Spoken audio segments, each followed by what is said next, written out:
I hit this issue today, and here is the quick fix that solved it. If you're looking to connect a new device to Cash App, follow these simple steps. Step 1. Download Cash App.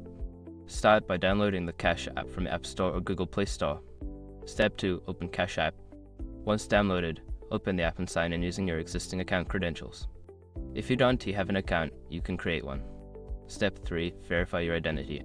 Before starting recovery, use the sroc.com link in the description to open the account recovery checklist generator and make sure your verification details are ready. Step 4. Link your bank account. To use Cash App fully, link your bank account or debit card. Go to the Banking tab and select Link Bank. Follow the prompts to enter your banking information.